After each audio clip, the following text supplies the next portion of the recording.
private medical college, whose responsibility? How they came out in the night at 12:30? দুর্গাপুরে IQ city medical কলেজে ডাক্তারি পড়ুয়াকে গণধর্ষণের অভিযোগ ঘিরে তোলপাড় রাজনীতি। এই আবহে রবিবার ফের উত্তরবঙ্গে যাওয়ার আগে এ বিষয়ে মুখ খোলেন মুখ্যমন্ত্রী, আর তার বক্তব্য ঘিরে তৈরি হয়েছে নতুন বিতর্ক। There is a private college. The matter nobody is supporting. It is shocking. She was studying in a private medical college. So all the private medical college, whose responsibility? How they came out in the night at 12:30? I'm shocked to see the incident, but private medical colleges also is to take care for their students, and especially the girl child at night time.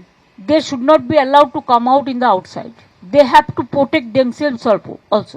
Private medical college হোক আর যাই হোক, তার security তো তার চৌহদ্দির মধ্যে, কিন্তু ক্যাম্পাসের বাইরের সিকিউরিটি কি ক্যাম্পাসের কলেজের যারা দায়িত্বশীল তাদের উপর নির্ভর করে? রাজ্যের প্রশাসন ফেল, পারলে মুখ্যমন্ত্রী অপরাধ স্বীকার করুন। এই ঘটনায় বিরোধীরা যখন আইন শৃঙ্খলা পরিস্থিতি নিয়ে প্রশ্ন তুলছে, তখন পুলিশের পাশে দাঁড়িয়েছেন মুখ্যমন্ত্রী।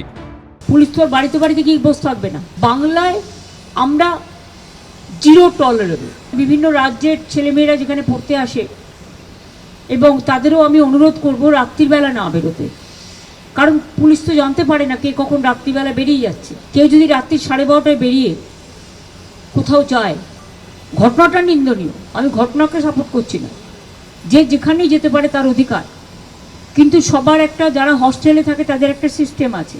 আইনের শাসন অবলুপ্ত, প্রশাসন বলে কিছু নেই। রাজ্যের মুখ্যমন্ত্রী এবং পুলিশ মন্ত্রীর কাছ থেকে যদি এই স্বগতোক্তি আসে, এই বিবৃতি আসে, তাহলে এরপরে কি এই সরকারটা থাকার কোনো নৈতিক কিংবা রাজনৈতিক অধিকার আছে? দুর্গাপুরে আইকিউ সিটি মেডিকেল কলেজের ডাক্তারি পড়ুয়াকে গণধর্ষণের অভিযোগ প্রকাশ্যে আসতেই কড়া নিন্দা করে বিবৃতি দিয়েছেন রাজ্যপাল সিভি আনন্দ বোস। রাজ্য প্রশাসনকে দোষীদের দ্রুত গ্রেফতার করতে হবে। এই ধরনের ঘটনা বন্ধ না হলে আমরা এই ধরনের ঘটনা বন্ধ করতে পদক্ষেপ করব। আরজিকর মেডিকেলে তরুণী চিকিৎসককে ধর্ষণ খুনের পর মহিলাদের নাইট ডিউটির প্রসঙ্গে মন্তব্য করেছিলেন মুখ্যমন্ত্রী। এবার দুর্গাপুরে ডাক্তারি পড়ুয়া তরুণীকে গণধর্ষণ কাণ্ডে মুখ্যমন্ত্রী যা বললেন তা নিয়ে পাল্টা প্রশ্ন তুলেছেন আন্দোলনকারী চিকিৎসকেরা। মহিলারা যত কম সম্ভব 12 ঘন্টা ডিউটি করবে। যদি এমার্জেন্সি থাকে তার ডিউটি ডাক্তার বাড়াবে। আমরা এই কারণে করেছি মেয়েদের সুরক্ষার জন্য। যারা রাতে কাজ করতে চায় তারা এলাও।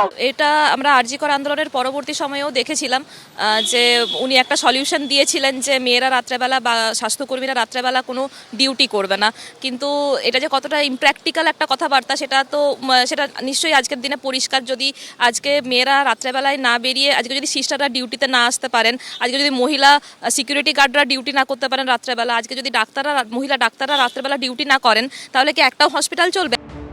জাতীয় মহিলা কমিশনের সদস্য অর্চনা মজুমদার এদিন সোশ্যাল মিডিয়ায় লিখেছেন, মুখ্যমন্ত্রী মমতা বন্দ্যোপাধ্যায়ের রাতে ক্যাম্পাসের বাইরে না বেরোনোর মন্তব্যের সঙ্গে তীব্রভাবে দ্বিমত পোষণ করছি।